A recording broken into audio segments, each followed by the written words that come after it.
a todos los asistentes y al ponente de esta charla la disposición desde el primer momento.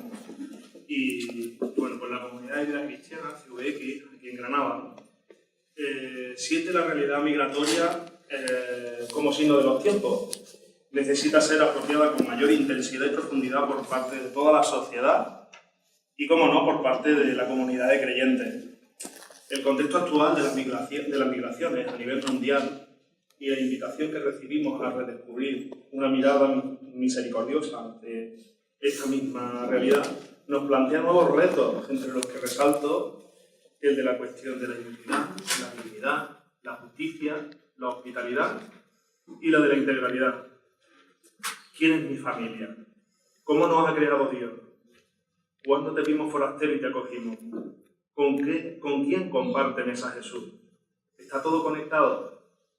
Estas 5 preguntas siguen alentando, retando y cuestionando la manera de acercarnos a la realidad de los migrantes. Además de campañas mediáticas y acciones de incidencia política a favor de las personas migrantes más vulnerables, quizá nuestra Iglesia y todos nosotros necesitamos una mirada que desde la identidad, la dignidad, la justicia, la hospitalidad y la integralidad impregne la vida ordinaria de la Iglesia, nuestros corazones y las de nuestras comunidades, y sobre todo nos conmueva y nos impulse a la acción. Pues sin más, paso la palabra a Silvia, presidente de Granada Acoge, que nos hará la presentación de nuestro ponente, Agustín. Muchas gracias por permitirme estar aquí. A mí presentar a Agustín me hace una ilusión muy especial, porque Agustín es una persona a la que quiero y a la que admiro. Y la verdad es que lo digo de poca gente porque es algo que me da un poco de pudor, ¿no? Pero para mí es un privilegio estar aquí sentada al lado de él. Agustín nació en un pueblecillo en la costa de Senegal, más al sur de Dakar, en el seno de una familia serer. Y yo creo que crece, bueno, pues con la experiencia de pertenecer a una minoría, pero también con la experiencia de vivir de convivir con absoluta naturalidad en un espacio de gran diversidad, ¿no? De diversidad religiosa, diversidad lingüística, diversidad cultural.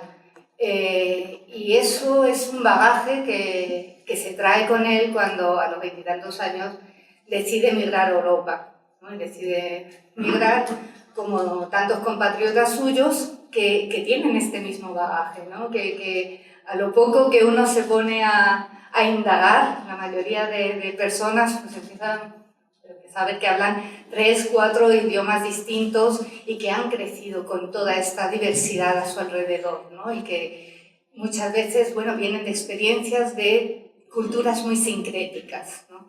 Esto es un bagaje que traen consigo y que nosotros podríamos aprovechar muy bien en una sociedad que también es crecientemente diversa, ¿no?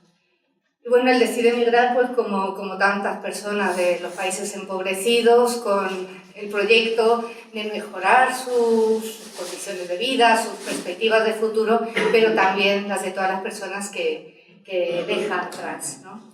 Y hace 19 años se establece en Granada con ese proyecto claro que se tuerce muy rápidamente, ¿no? Porque a lo poquito tiempo de vivir aquí pues asume un compromiso muy claro de lucha por la justicia social, de compromiso con las personas más desfavorecidas y de reflexión también en el ámbito de las migraciones y de compartir todas estas reflexiones y estos conocimientos en un debate con el entorno inmediato en el que se encuentra, ¿no? Entonces yo en los últimos 15 años hemos coincidido muchas veces, ¿no? Porque él lleva 17 años trabajando en Cáritas y haciendo su voluntariado en la Delegación de Migraciones, y muchas veces nos hemos ido encontrando y a mí siempre me ha resultado muy motivadora la experiencia. Cada vez que yo he compartido alguna mesa con él o he tenido la suerte de asistir a alguna charla que él daba, Fundamentalmente por dos razones. Una, porque tiene una capacidad increíble de hacerme cuestionarme mis propias certezas, ¿no? A lo mejor empezar a ver algunas de las cuestiones que yo tengo muy claras desde otra perspectiva. Y eso es absolutamente enriquecedor desde mi punto de vista. Empieza a mirar las cosas, te amplía la mirada y te empiezas a cuestionar quizás cosas que repites por inercia o que siempre has creído y te amplía mucho la mirada. Y por otro lado, algo que a mí me parece absolutamente brillante, que me parece muy difícil de encontrar, es que es una persona que te puede hablar sin tapujos y sin ningún tipo de fisura sobre la injusticia social, sobre la violación de derechos humanos, pero al mismo tiempo haciéndolo con una capacidad de empatía tremenda, una capacidad de tender puentes hacia las personas hacia las que se dirige, con las que tiene, bueno, a las que está hablando, y poniéndose en la piel de la otra persona.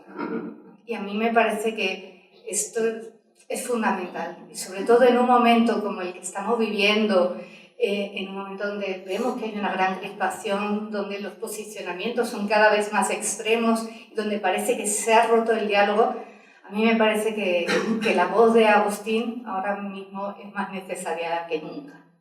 Así que yo creo que bueno, tengo una gran suerte de poder escucharlo y, como decía hace un rato, yo creo que lo aprovechamos poco y es una suerte poder estar aquí. Yo, como no me pongo colorado, pues, no se me va a notar nada. Pero ella sabe que es mutuo, todo lo que hemos compartido en esa lucha social, pues, hemos coincidido y todo lo que dice es recíproco. Y ahí seguiremos, creo y espero que ahí seguiremos para mucho tiempo. También agradecer a esa casa por esa iniciativa que han tomado para acercar ese tema de la inmigración, para ser como un altavoz, ¿no? Que podamos también, desde otra mirada, desde otra perspectiva, hablar de ese tema, hablar del tema migratorio. Muchísimas gracias a César y a esa casa.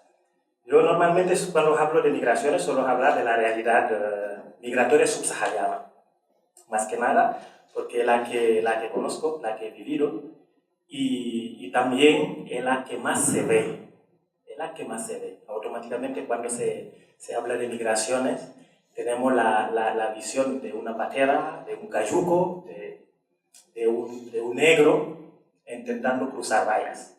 Es la primera imagen que se nos viene.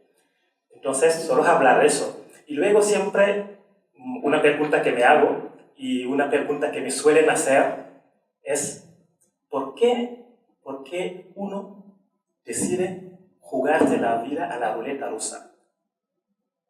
Porque los inmigrantes, cuando salen de su país, la mayoría, lo que vemos en la tele, siendo cierto que la mayoría vienen por aviones, entran por los aeropuertos, siendo cierto eso, pero esa imagen tan impactante que vemos en los telediarios, esas imágenes, siempre no hace esa pregunta, ¿no? ¿Por qué? Y luego la respuesta suele ser muy fácil. ¿Por qué son pobres? Suele ser muy fácil. Y es cierto, es verdad. Pero también es parcial. Yo creo que no es toda la verdad. Y pienso que cuando hay una enfermedad, para hacer una buena cura, creo que necesitamos un buen diagnóstico global, total, un buen diagnóstico para poderlo curar. Y en ese caso, tratando de seres humanos, para poder empatizar. Yo creo que es fundamental. Y cuando hablo de migración subsahariana y nos quedamos así en esa superficialidad de su pobreza actual, siempre me da para mirar atrás y preguntarme, ¿África siempre ha sido así? Siempre ha sido ese continente de miseria, de ignorancia, de guerra, de enfermedades, ese continente fallido que nos enseñan en los medios. Siempre ha sido así. Y eso obligatoriamente te hace buscar, te hace rebuscar. Y ver con una claridad que así no ha sido. Es que además en nuestra escuela, yo cuando estudiaba, la historia siempre lo empezábamos cuando Occidente ha descubierto a África, en el siglo XVI más o menos. Quiere decir que hacen coincidir la historia de todo un continente, que es el continente negro, con la esclavitud. Y yo me niego a ser de una raza de esclavos, porque no es así y no ha sido así. Porque antes de que llegara Occidente, antes de que descubriera África, era un continente próspero, con su justicia social, con su más y su menos, como en todo lo demás continente, con su más y su menos. De hecho, después de la caída del Imperio de Ghana, que englobaba una parte de Mauritania, Senegal, Mali, después en el siglo VIII, con la llegada de los árabes, después de la caída, ya se volvió a crear otro imperio que era la de Mali. Y eso suele insistir mucho en ello, porque de vez en cuando tengo una charla en los colegios, a mí me gusta preguntar a los chavales, vosotros tenéis Google, ¿no? Sí. La persona más rica que ha habido en toda la humanidad, adivinad de dónde era. Y todo el mundo, de Francia, de Estados Unidos, el Bill Gates. Y le digo, ve y busca y métete en tu buscador. Y quedan alucinando cuando ven que era africano. Cuando ven que la persona que ha sido más rica de toda la humanidad, reconocido, flipan que era africano, que se llamaba Kanka-Musa. Y ese Kanka-Musa que heredó ese imperio de uno que se llamaba Sundiata Keita, que es el fundador del imperio. Últimamente los derechos humanos reconocieron una charta que se hizo en el tiempo de los derechos humanos. Una charta, la carta de los derechos humanos. Y estoy hablando del siglo XI. Estoy hablando del siglo XI. Todos lo podemos hacer la memoria en qué época estábamos en el siglo XI en las demás partes del mundo. Y Sundiata escribió una carta de los derechos humanos. Y ahora la UNESCO lo reconoce esa carta. Y ese heredero Kanka-Musa, ¿por qué se conoce tanto? Porque él luego se hizo musulmán y hizo un peregrinaje a la Meca. Y en ese peregrinaje se llevó tanto oro, repartió tanto oro, que cayó el precio hasta Turquía. Cayó el precio del oro hasta Turquía. Repartió tanto oro, me imagino que para aliviar la miseria que veía en su paso. Estoy hablando del siglo XIV, del siglo XIII, siglo XIV. Y hay un historiador árabe que se llama Ibn Battuta que lo confirmó, que cuando llegó a Tombuctú, después de todo el viaje que hizo a través del mundo, nunca había visto una ciudad tan bien organizada. África no era el desastre que estamos viendo ahora. No lo era. Tenía su más y su menos, como en todo el mundo. Pero no era ese desastre. Ese paso atrás es importante. Pero siempre digo que la historia, siempre hay que hacer de ello, hay que hacer una lectura de su tiempo. No podemos cambiar de concepto histórico, porque luego la fastidiamos. Después de Kanka-Musa, se supo que en ese continente, en esa tierra, había mucha riqueza y empezó a notarse la codicia de otro pueblo. empezó a notarse. Por eso ahí tengo un amigo historiador, siempre se ríe, dice, ese es el que nos ha delatado. Si no se hubiera movido, no hubiéramos tenido tantos follones. Tiene parte de verdad.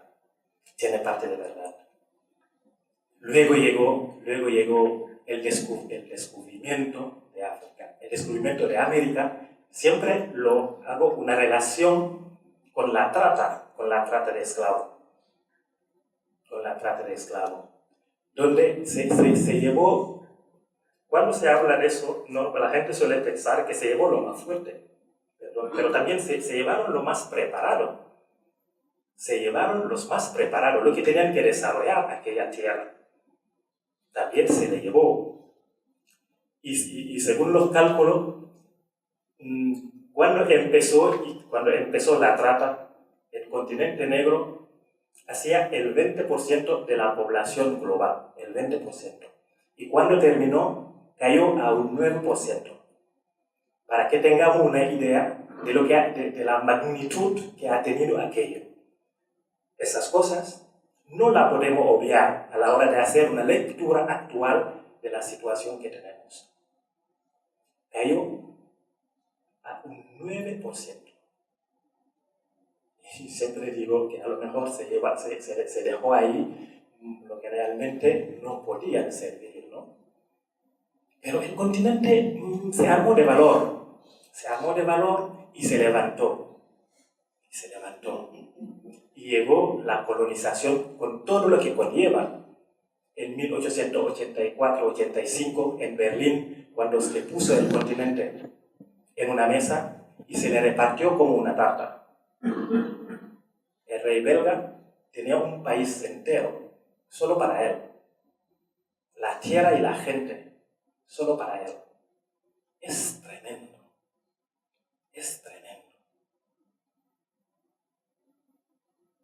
Casi un siglo. Con trabajo forzoso. Si no trabajas, se te corta la mano.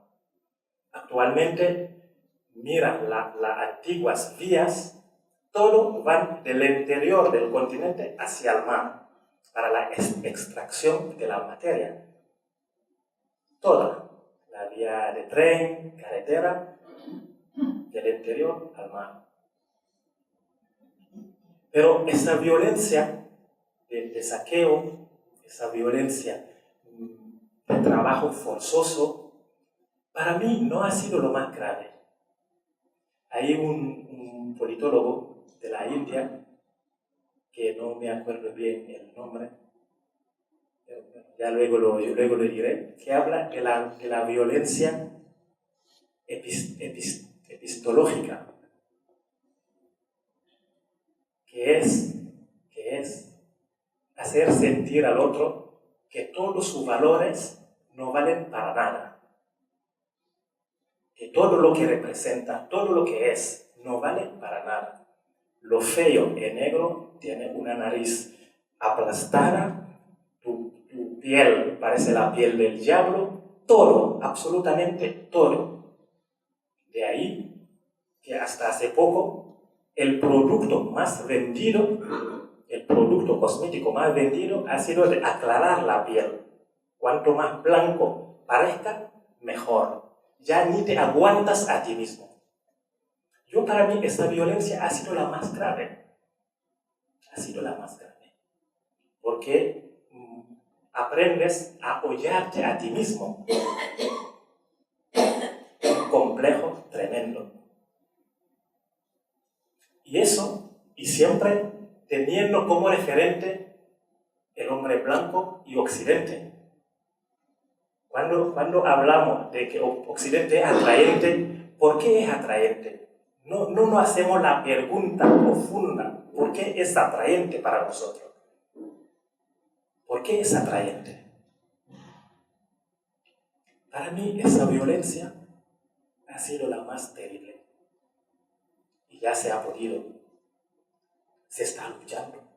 De hecho, cuando me preguntan por Michael Jackson, ¿cómo te gusta escuchar a Michael Jackson si él no quiere ser negro? Él se ha teñido la piel. Y le digo, habrá que ver lo que habrá sufrido en su infancia. Ese complejo no es gratuito. Uno no nace acomplejado. Uno no nace acomplejado. Te lo hacen sentir. Te lo hacen sentir. Pero en todo siempre ha habido resistencia. Siempre la gente ha luchado.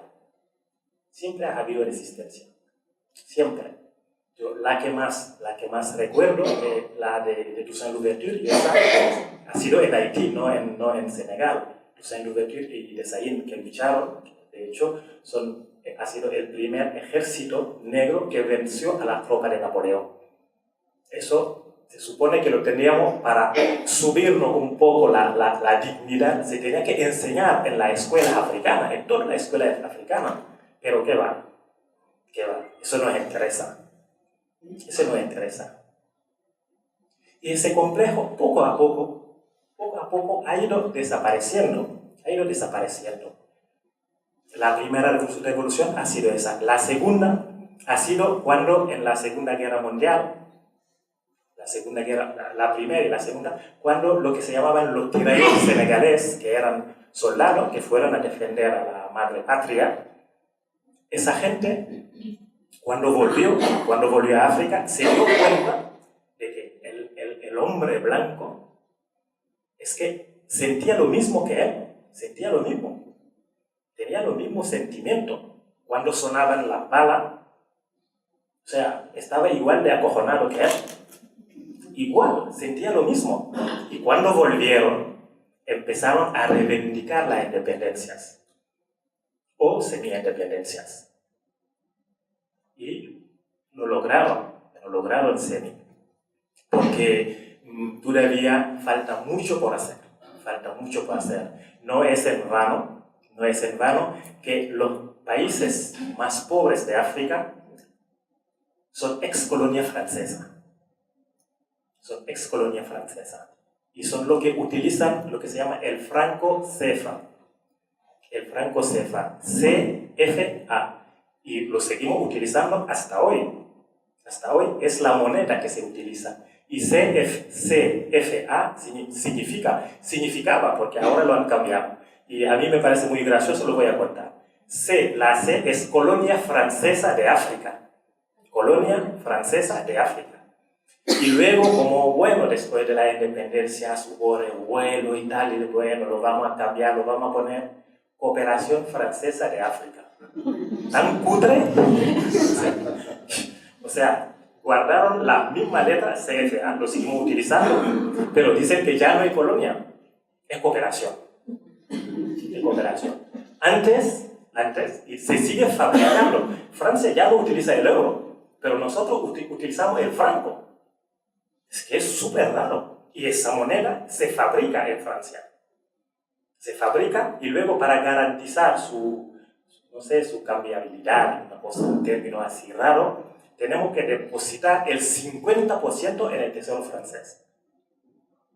Un 50% que podría servir para el desarrollo de los países. Pero para garantizar no sé qué, esas cosas que se montan para... Y junto a eso, seguir pagando la deuda colonial. Porque se supone que vinieron a civilizarnos, ¿no? A construirnos un montón de cosas, entonces tenemos una deuda que hay que pagar. Y es una deuda prácticamente eterna, porque es que no se acaba nunca. Y en ese panorama, ¿cómo se puede desarrollar? Y de hecho es la pregunta que teníamos que hacer. ¿Cómo el continente que tiene prácticamente un 50%, no, un 60% de la materia prima, de toda la materia prima, materia energética, ¿cómo puede ser el continente más pobre? ¿Cómo el continente que tiene el 60% de la tierra cultivable puede ser el continente más pobre? Es una pregunta que no tenemos que hacer. ¿Cómo puede ser un país como Níger, que es donde se saca el uranio para la electricidad de Francia. Francia fabrica electricidad hasta, tiene tan de sobra que hasta vende a España. Y ese uranio, la gente, y ese país donde se saca ese uranio, la gente se muere literalmente de hambre. O sea, ese país, si fuera independiente, un día se despierta y dice, es que no me apetece vender. Es que ya a ti no me está cayendo tan bien. Ya no te vendo. ¿Qué pasaría? ¿Qué pasaría? Por eso muchas veces digo, África necesita tanto a Occidente o a Europa como Europa a él. Muchas veces me hago esa pregunta. Si de repente nos despertábamos con un ataque de locura y decidimos cerrar todas las fronteras, cada cual donde esté no se mueve ni el capital, no se mueve ni la persona, ni la materia prima, ni nada. Primero, un problema gordo con los teléfonos móviles, porque el coltán con la que se fabrica se saca del Congo. Se saca del Congo la electricidad, con el uranio, con tanto que nos gusta fabricar armas con el uranio, ¿no? Un colapso. Sería un colapso. Sería un colapso. No es viable. No es viable. Lo que nos plantean no es viable. Que cada uno se quede donde esté no es viable. Porque el ser humano siempre se ha movido. Siempre. Siempre ha emigrado el ser humano. Siempre. No lo hemos inventado. Siempre el ser humano se ha movido. De hecho, todo somos hijo del camino y del mestizaje. Todo. De hecho, hay estudios con el ADN que lo demuestra. Que todo tenemos una mezcla. Todos. ¿Por qué nos empeñamos? ¿Por qué nos empeñamos? O mejor dicho, ¿por qué se empeñan a hacernos, como hablaba con Silvia el otro día, ¿por qué se empeñan a hacernos peor personas? ¿Por qué? ¿Por qué no se empeñan a hacernos peores personas? Porque al final y al cabo de eso se trata. Cuando se decide dejar de morir a la gente en el mar, justificándolo, dejar de morirse, dejar a la gente que se muera literalmente, dejar que se muera. Cuando se pone valla para impedir que la gente que huyen del hambre, que huyen de la guerra, o solamente que quieren mejorar sus condiciones de vida, cuando se le impide a esa gente y se justifica con un relato tan bien trabajado, a mí me alucina, ¿no? Porque es que dedican tanto tiempo para tener el relato perfecto para que emocionalmente nos toque y que nosotros justifiquemos que se puede dejar a la gente que se muera. Y lo entendemos perfectamente, sin rechistar. Es que yo no sé si con una ingeniería social, no sé cómo lo logran, pero termina calando tanto en la gente que tú lo miras y te entristece. Te entristece. Porque se lo compramos ese discurso de que no cabe en todo, ese discurso de que nos vienen a robar el trabajo, ese discurso de que tantas choradas, porque al final son choradas. Son choradas al final. Al extranjero que viene en un yate en Marbella no tiene ningún problema. No tiene ningún problema. Al extranjero futbolista, como el Messi, o Eto'o en su día, no hay ningún problema.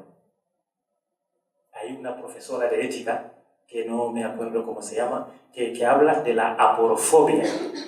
La aporofobia. La fobia al pobre. La fobia al pobre. Y desgraciadamente, ese mal, esa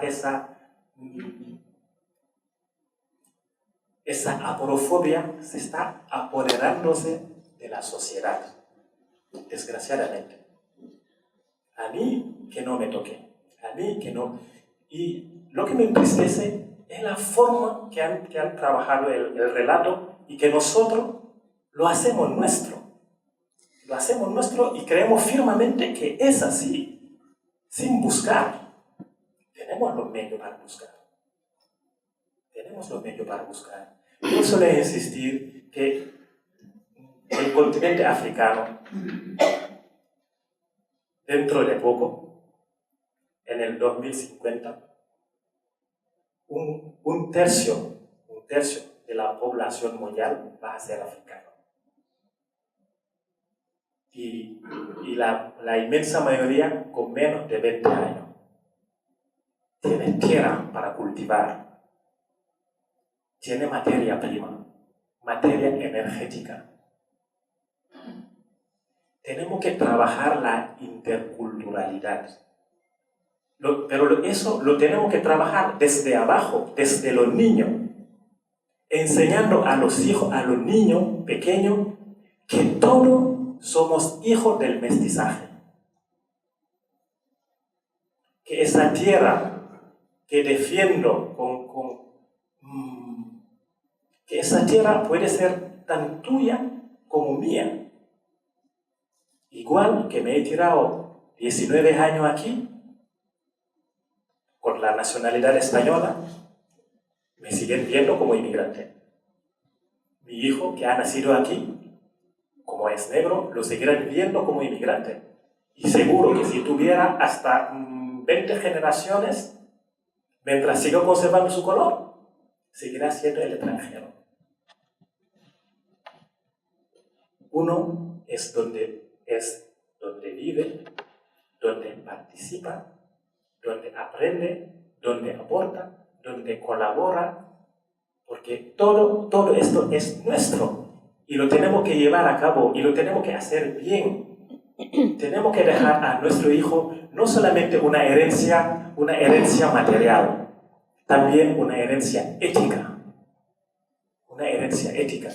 Que no todo vale. No todo vale. No todo vale. Y te pone a mirar porque la gente, por lo general, los políticos se llenan la boca en materia de migraciones. Pero es que hasta ahora, toda la política migratoria que se han hecho, desde que llevo aquí, toda la política migratoria que se han hecho, no sé cuál es peor que la otra. Y no se trata ni de derecha ni de izquierda. No sé cuál es peor que la otra. Uno pone valla, otro viene, pone más valla, uno cambia la ley migratoria, hasta los 3 años viviendo aquí no puede acceder, ¿no? No te puede regularizar, pero mientras de algo tiene que vivir, a ver, no sé bien de qué.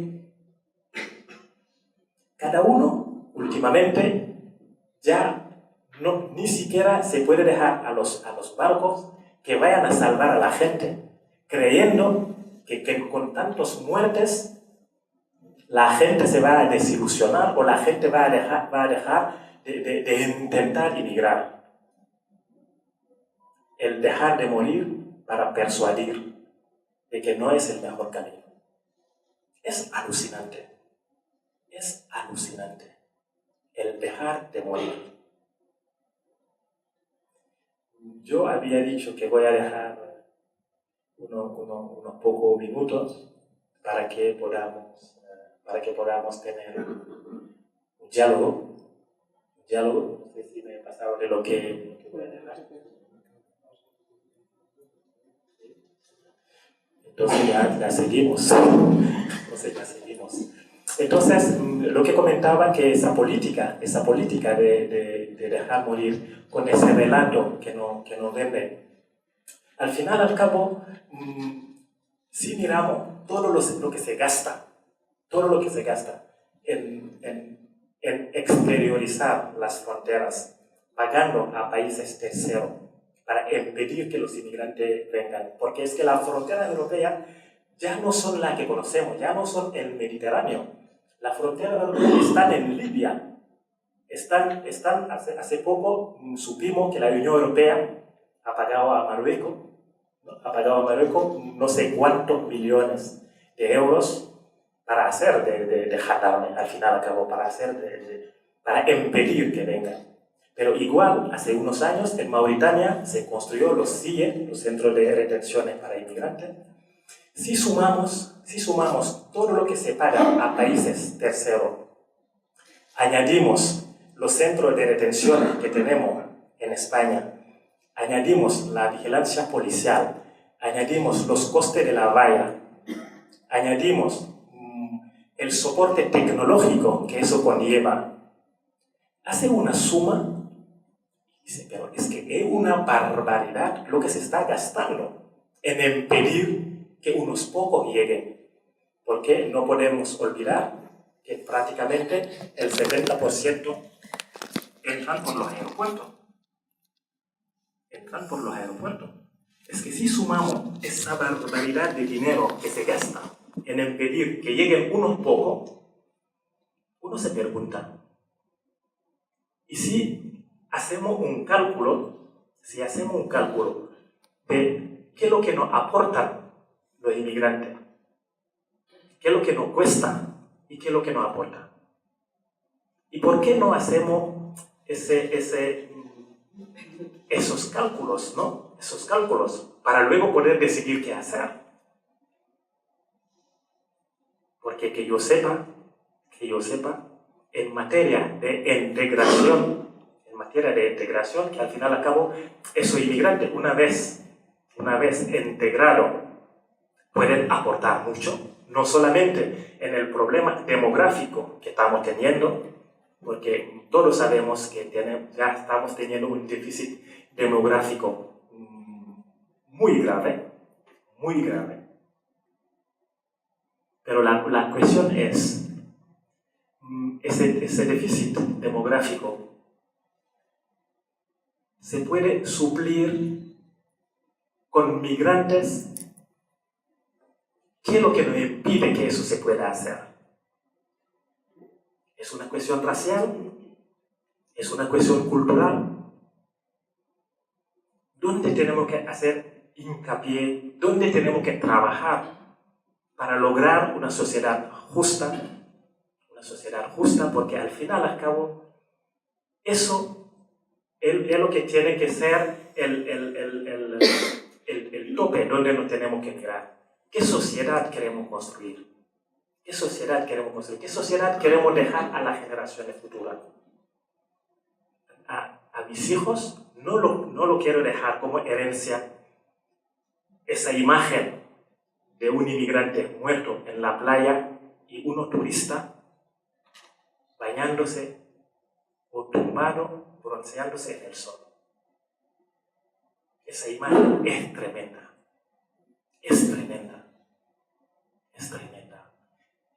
La compasión, son valores que tenemos que recuperar. No digo solamente como cristianos, pero como seres humanos que somos. Cuando pasó lo de los nazis, por lo visto hay un pueblo que está a unos kilómetros de donde estaban los campos, uno de los campos nazis, y esa gente de ese pueblo, si le preguntas dónde vive, se avergüenza en decirte dónde vive. Se avergüenza, no te lo dicen. Porque a lo mejor ellos no mataron, a lo mejor ellos no fueron partícipes del holocausto, pero no hicieron nada para impedir aquello. Y esa gente se avergüenza. Se avergüenza en no hacer nada. Y la historia siempre vuelve y nos pregunta, ¿qué hemos hecho? ¿Qué es lo que hemos hecho para impedir aquello? Es tremendo, es tremendo. En Libia, que la Unión Europea no para de inyectarle dinero para hacer de guardián. Libia, el follón que hay ahí, ha sido creado literalmente. Hace poco, el New York Times, me parece, que ha sido la que sacó la imagen de un mercado de esclavos. Un mercado de esclavos en el siglo XXI.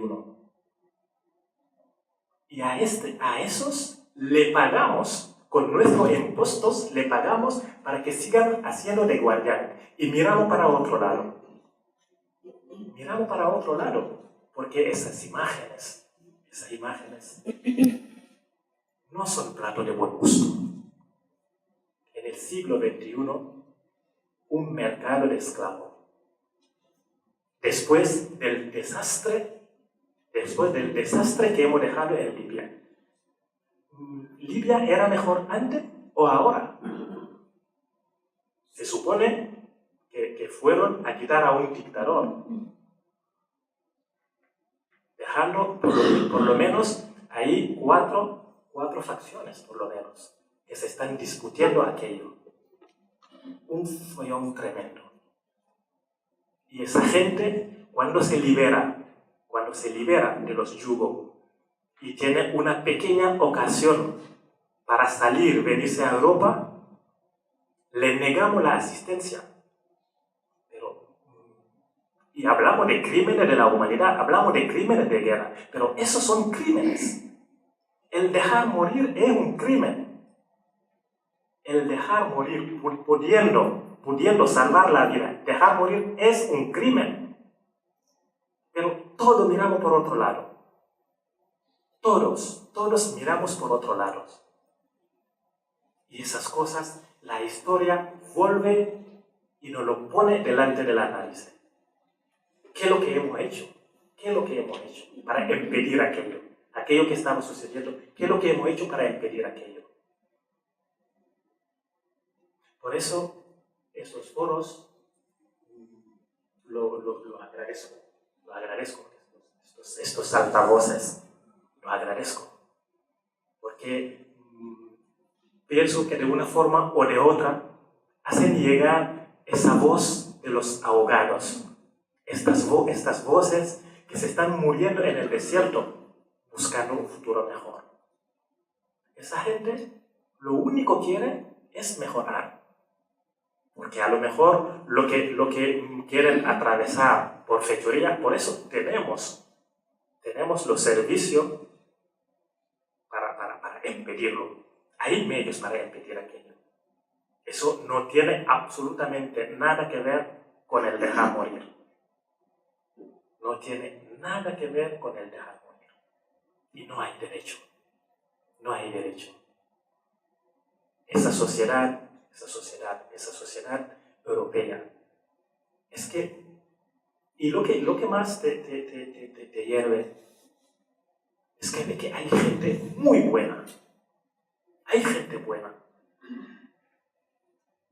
Pero que no sabe, o sea, estamos tan desbordados con sobreinformaciones, con falsas justificaciones, que al final te conformas.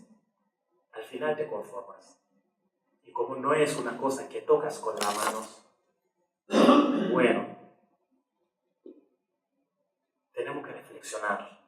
Yo creo que tenemos que reflexionar y preguntarnos, ¿qué estamos haciendo? Esa sociedad, ¿dónde lo estamos llevando? ¿Vamos a dejar que nos hagan peores personas?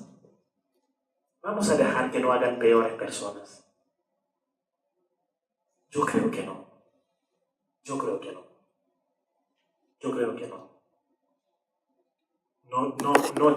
No van a poder, no debemos permitir. Es que no lo debemos permitir. No debemos permitir que nos hagan peores personas. La mayoría de la gente tiene el corazón, tiene esa bondad para acoger, para entender el otro. Es verdad que es un gran negocio esa tecnología para la vigilancia. Sí, se crean su relato, montan su buen relato, pero no se lo vamos a comprar ese relato.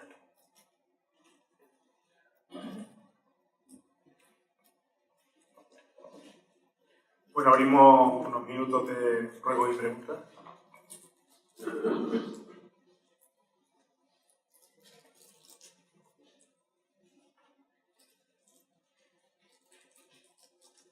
Lo que no sea difícil, ¿sabes?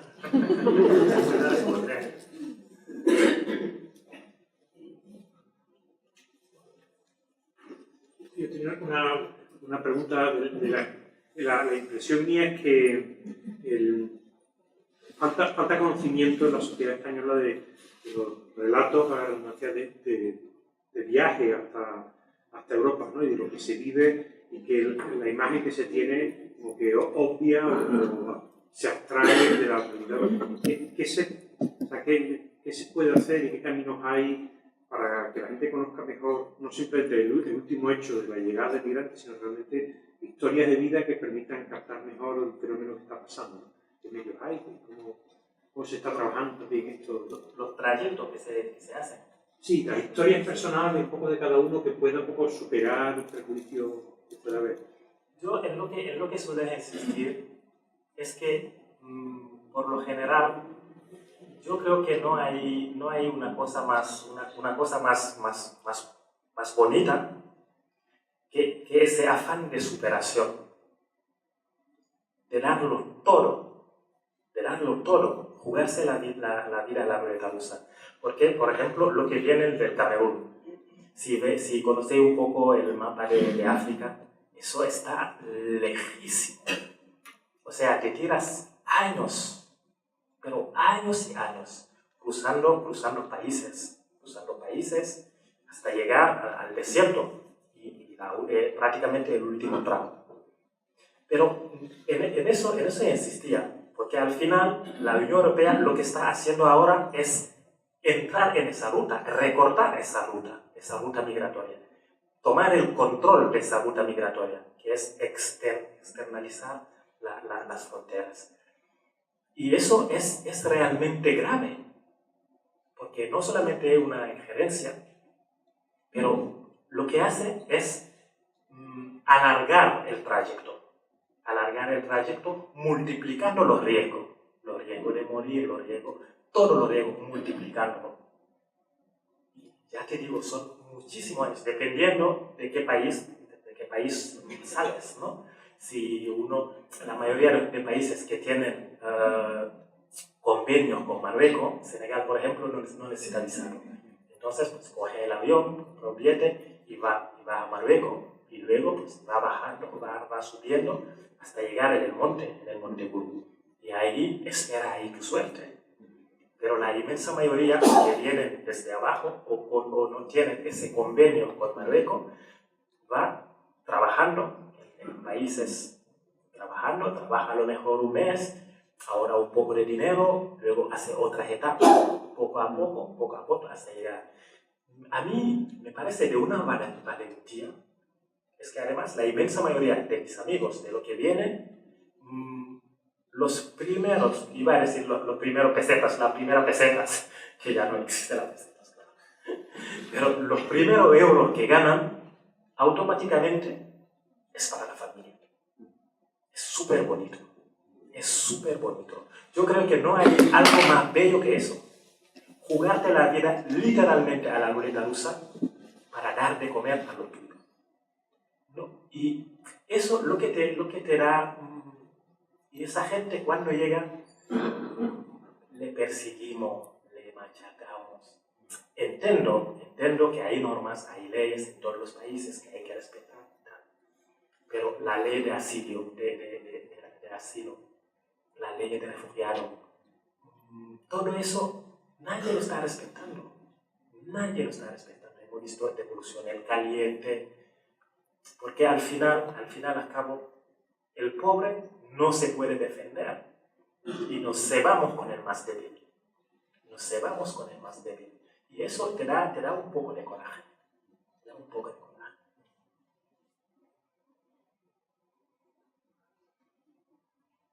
Las cositas. Si no se anima nadie, comentar un poco en relación con lo que planteaba. Yo creo que también lo que hay es una mirada de extrema desigualdad, ¿no? De no ver al otro como un igual realmente, ¿no? Todo ese relato del que nos estaba hablando Agustín, que viene de mucho más allá. El relato que hace incluso que las personas de piel más oscura se tengan que acomplejar, que es la misma historia en África o en América Latina, donde también el racismo interno dentro de los países se recibe mejor al que viene de fuera que al que viene de la sierra, ¿no? O el que es indígena. Entonces, todo eso, bueno, está bajo la lógica de un eurocentrismo muy fuerte y no es lo mismo ver, por eso era el impacto también del niño Ailán, ¿no? Que decíamos, es que puede ser un niño europeo perfectamente, como que ya nos hemos acostumbrado a ver las imágenes de personas ahogadas, pero porque no lo vemos como un igual. Si fuera un barco de suecos que se ahoga, estaría semanas, meses en los medios de comunicación y todos los años se conmemoraría algo así. Pero lo vemos como un desastre natural, como algo que ocurre y que no podemos impedir, porque el relato es tan fuerte, ¿no? El relato justificativo de que tenemos que poner vallas porque esto si no es incontrolable. Y bueno, pues la gente muere, pero eso no es culpa de nadie, no es culpa de nuestras leyes, no es culpa de que no haya vías legales y seguras, no es culpa de que dejemos los barcos al mar o que eliminemos el salvamento marítimo, sino que simplemente se plantea alimentando nuestros miedos, y eso hace que vemos al que viene de fuera como el otro, no como alguien que de verdad merece ese mismo respeto y esa misma dignidad. Sí, vamos a leer. Sí, yo agradezco mucho al ofrecerse una exposición llena de conocimiento y de pasión, de amor. Pero yo quisiera transmitir aquí, a mí mismo, los que estamos, que también desde dentro podemos hacer algo. Nosotros vamos a votar pronto. En la votación del 2 de diciembre, un pueblo elegido que debe su prosperidad a la migración, el partido Vox, que quiere expulsar y a 52.000 ilegales que están ellos, no alcanza.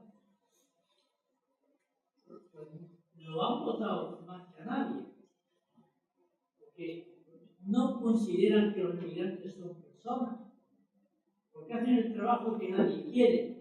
Porque trabajar en los invernaderos a más de 40 grados, una atmósfera cargada de productos químicos, nadie nativo lo quiere hacer. Y ahí están los inmigrantes haciendo, y encima quieren que por la noche desaparezca. Eso creo que vivimos tan cómodamente en España, tenemos que darnos cuenta de eso. Ahora va a haber elecciones pronto. No se puede votar a esa gente.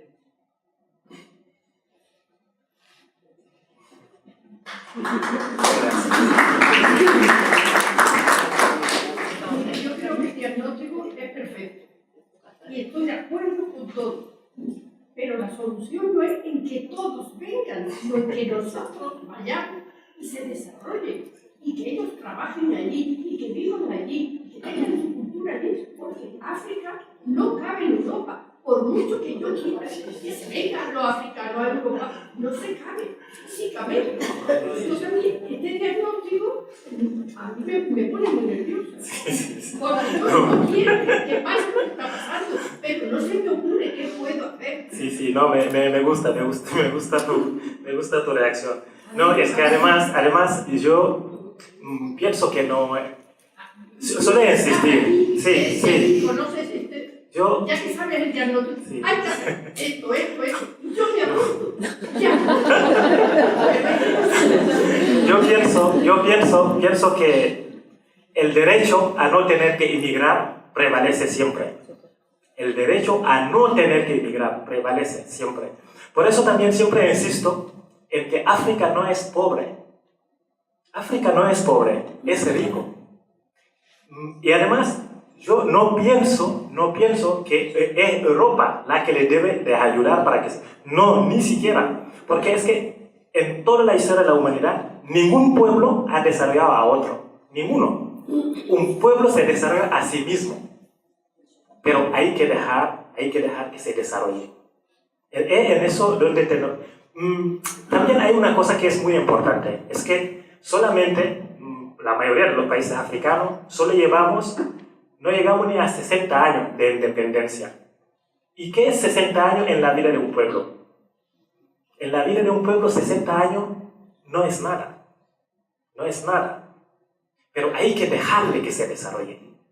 Lo que no se puede consentir que se sigue saqueando la materia prima, todo lo mejorcico, que se lleve y que vosotros os quedáis ahí y que os moráis ahí de hambre.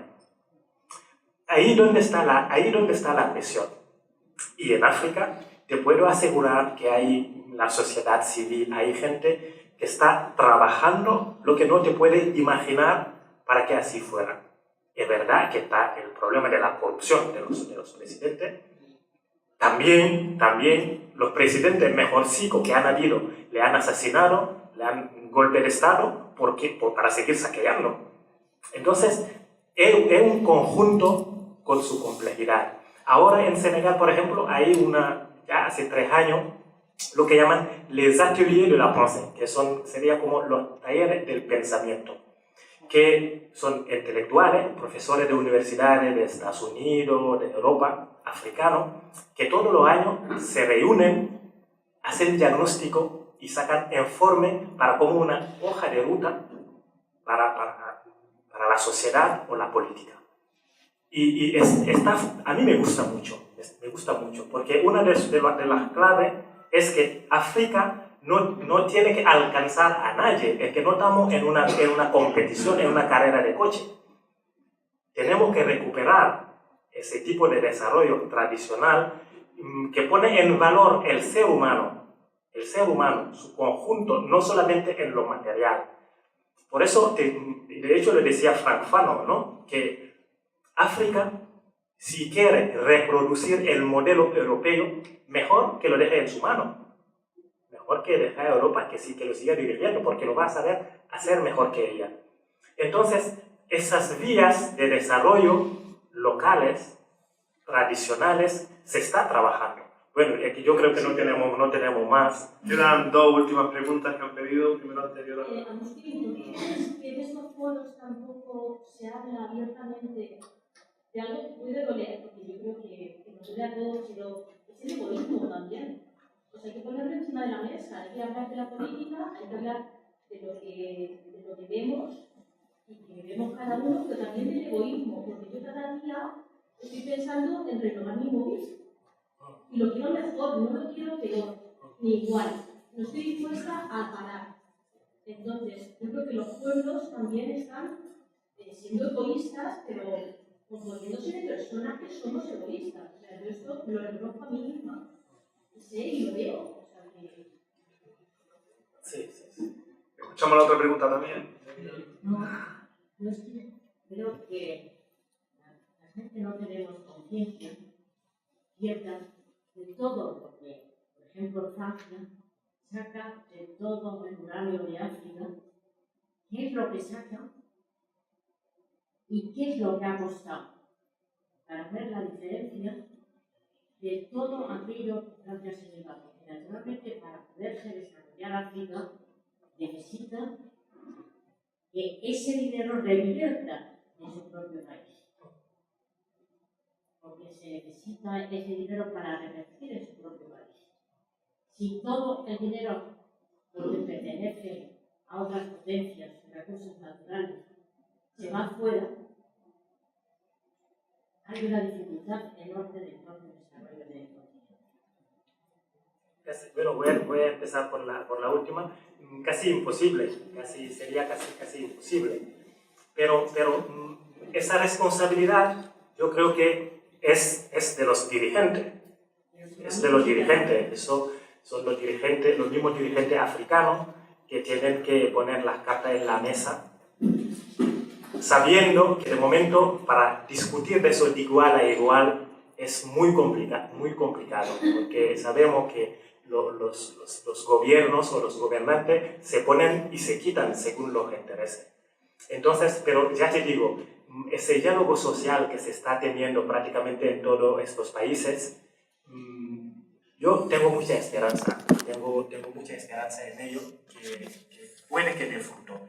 Y sigo insistiendo que el crecimiento demográfico que está teniendo África, los recursos que tiene, yo creo que con unos buenos gobiernos, yo creo que no tendríamos que jugarnos tanto la vida a la vuelta a usar.